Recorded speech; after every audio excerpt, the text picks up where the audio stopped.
The Pakistani and other South Asian men responsible for the endemic grooming gang scandals right across the UK have no respect for vulnerable young white girls, and it appears neither do our police. Political correctness is getting in the way of justice for the thousands and thousands of children who are being systematically abused on an industrial scale. This has actually been officially acknowledged now by our government. Priti Patel said, "Victims of sickening sexual grooming gangs have been failed by the state for decades in the name of political correctness. It remains one of the biggest stains on our country's conscience." And it's emerged now as well that South Yorkshire Police is still not routinely recording the ethnicity of child sex abusers, some of them anyway. Rotherham, for example, where hundreds were abused by gangs of South Asian men. They admitted suspect ethnicity in 67% of cases. Why is that? Is it because they wouldn't want to stoke racial tensions, perhaps? They wouldn't want to drive a wedge through the local community? Well, instead of caring about the sensibilities of the offenders, why don't they care more about the feelings of those vulnerable young girls who are having their lives ruined and their futures stolen by these vile thugs? In November, an independent Office for Police Conduct investigation into the J report found that many instances existed where crimes were not recorded when they should have been, including reports of sexual assault or sexual activity with a child. But it's not just that police forces aren't doing enough to stop children being abused. They're letting these victims down again, even after their attackers have been convicted. There have been numerous cases of victims bumping into their abusers in their local town. They're not being informed that their attacker has been released from prison, let alone back into the same area where the abuse took place.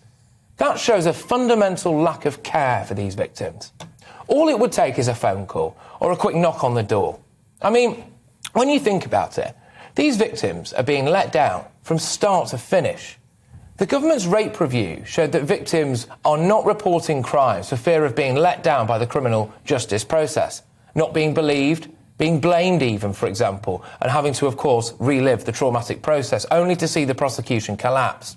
And sadly, it seems these victims are right. Take the case of some of the Rochdale grooming members. Adil Khan and Quarry Ralph were jailed in 2012 for running a child sexual exploitation ring. Khan got just 8 years, but of course, naturally, was released out on licence in 4. Ralph got 6 years, but was out in just 2.5. In order to be considered for parole, an offender must be seen as no further risk to the public and show remorse. Well, at a court appearance, Khan actually said, and I'm quoting now, "We have not committed that big a crime." That doesn't sound particularly remorseful to me. And if he thinks getting a 13-year-old girl pregnant isn't that big of a crime, then I'd suggest that he still poses a threat to the community. He even had the gall to say that he was being treated badly by this country.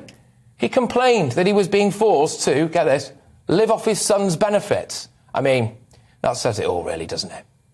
Ralph is claiming that he can't be deported because that would make him stateless. He's renounced his Pakistani citizenship.